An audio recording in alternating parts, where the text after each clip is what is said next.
ನಮಸ್ಕಾರ. ನವರಾತ್ರಿಯ 8ನೇ ದಿನ ತಾಯಿಯನ್ನ ಮಹಾಗೌರಿ ಅಂತ ನಾವು ಆರಾಧನೆಯನ್ನ ಮಾಡ್ತೀವಿ.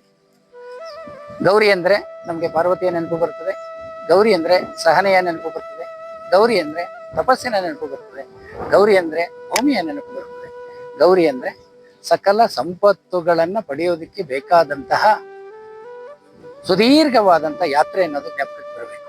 ನಾವು ಏನನ್ನೇ ಪಡಿಬೇಕಾದ್ರೂ ಗೌರಿಯಂತೆ ನಾವು ಸತತ ಸಾಧನೆಯನ್ನ ಮಾಡಿದ್ರೆ ಅದನ್ನ ಪಡ್ಕೊಳ್ಳೋದಕ್ಕೆ ಸಾಧ್ಯ. ಹಿಮವಂತನ ಮಗಳಾಗಿ ಪರಮೇಶ್ವರನ್ನ ಪಡೆಯೋದಕ್ಕೆ ಅವಳು ಅದೆಷ್ಟು ಕಷ್ಟವನ್ನ ಪಟ್ಟಳು ಅಲ್ವಾ, ಅದೆಷ್ಟೊಂದು ಆತಂಕಗಳನ್ನು ಎದುರಿಸಿದಳು ಅಲ್ವಾ. ಹಾಗೆ ಬದುಕಿನಲ್ಲಿ ಬರುವ ಎಲ್ಲ ಆತಂಕಗಳನ್ನು ಎದುರಿಸುತ್ತಾ ಮುನ್ನಡೆಯುವುದೇ ಆದರೆ ನಮ್ಮ ಗುರಿ ಸರಿ ಇದ್ದರೆ ನಾವು ಅದನ್ನು ತಲುಪ್ತೀವಿ. ಅದಕ್ಕೆ ಮಹಾಗೌರಿಯನ್ನ ನಾವು ಆರಾಧಿಸಬೇಕು. ಇವತ್ತು ಮಹಾಗೌರಿಯನ್ನ ಆರಾಧಿಸಿದೀವಿ, ಜ್ಞಾಪಿಸ್ಕೊಂಡಿದ್ದೀವಿ. ಹಾಗೆ ಬನ್ನಿ ಈ ದಿನ ಇನ್ನೊಂದು ದೇವಸ್ಥಾನವನ್ನು ನಿಮಗೆ ಪರಿಚಯ ಮಾಡ್ತೀನಿ. ಇದು ಗುಂಡ್ಲುಪೇಟೆಯಲ್ಲಿರುವ ಎಲ್ಲರಿಗೂ ಚಿರಪರಿಚಿತವಾದ ಗುಂಡ್ಲುಪೇಟೆಯ ಪಟ್ಟಣದಲ್ಲಿರುವ ವಿಜಯ ನಾರಾಯಣ ಸ್ವಾಮಿ ದೇವಾಲಯ.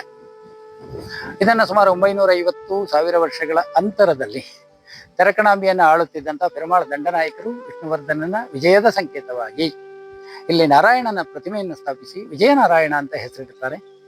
ಆತ ಇಲ್ಲಿ ನೆಲೆಸಿದ ಕಾರಣಕ್ಕೆ ಅದರ ಸುತ್ತ ಒಂದು ಕೋಟೆಯನ್ನು ಮಾಡಿ ಅಗ್ರಹಾರವನ್ನು ಕಟ್ಟಿ ಪ್ರಸನ್ನ ವಿಜಯಾಪುರ ಅನ್ನುವ ನಾಮಕರಣವನ್ನ ಮಾಡಿ ಇದನ್ನು ಆತನ ಹೆಸರಿನಲ್ಲಿ ಆಳ್ವಿಕೆಗೆ ಒಳಪಡಿಸ್ತಾರೆ. ಅಂತಹ ವಿಜಯನಾರಾಯಣ 3 ಹಂತಗಳಲ್ಲಿ ದೇವಾಲಯ ನಿರ್ಮಾಣ ಆಗಿದೆ ಅಂತ ಇತಿಹಾಸಕಾರರು ಹೇಳ್ತಾರೆ. ಈ ವಿಜಯನಾರಾಯಣ ಸುಂದರ ಮೂರ್ತಿ. ಈ ಮೂರ್ತಿಯ ದರ್ಶನವನ್ನ ಮಾಡೋಣ. ಈಗ ಈ ದೇವಸ್ಥಾನದೊಳಗಡೆ ಪರವಾಸುದೇವರು, ಶ್ರೀದೇವಿ, ಭೂದೇವಿ, ಆಳ್ವಾರರುಗಳು, ಆಂಡಾಳಮ್ಮ ಅಲ್ಲದೆ ಕಮಲವಲ್ಲಿ ಅಮ್ಮನವರು ಇದ್ದಾರೆ. ಇಂದು ನಾವು ದರ್ಶನ ಮಾಡ್ತಾ ಇರೋದು ಕಮಲವಲ್ಲಿ ಅಮ್ಮನವರ. ಏನು ಇವರ ವಿಶೇಷ?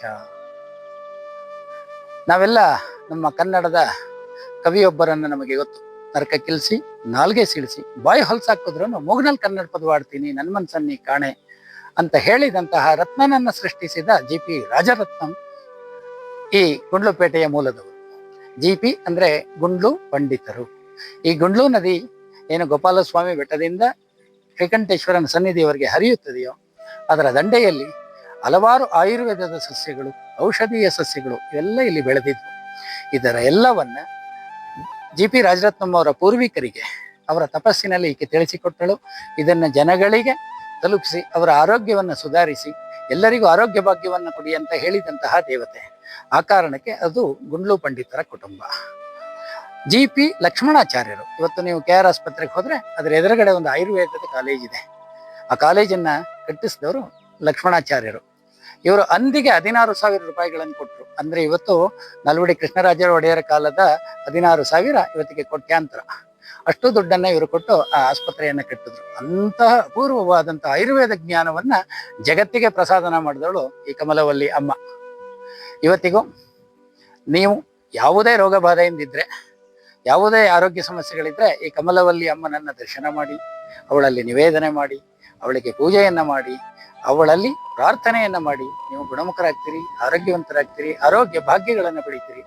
ಹಾಗಾಗಿ ಈ ಆರೋಗ್ಯ ಲಕ್ಷ್ಮಿಯನ್ನ, ಕಮಲವಲ್ಲಿಯನ್ನ ಆರಾಧಿಸಿ ಅಂತ ಹೇಳ್ತಾ ಈ ವಿಡಿಯೋ ನಿಮಗೆ ಇಷ್ಟ ಆಗಿದೆ ಅಂತ ನಾನು ಭಾವಿಸ್ತೀನಿ. ನಾನು ಶೈಲಕುಮಾರ್, ನನ್ನ ಜೊತೆ ಇದ್ದಾರೆ ರಾಜೇಶ್ ನಾಯಕ್. ಇದನ್ನ ನೀವು ಗುಂಡ್ಲು ವಾರ್ತೆಯನ್ನ ಫಾಲೋ ಮಾಡಿ, ಶೇರ್ ಮಾಡಿ, ಲೈಕ್ ಮಾಡಿ. ಧನ್ಯವಾದ.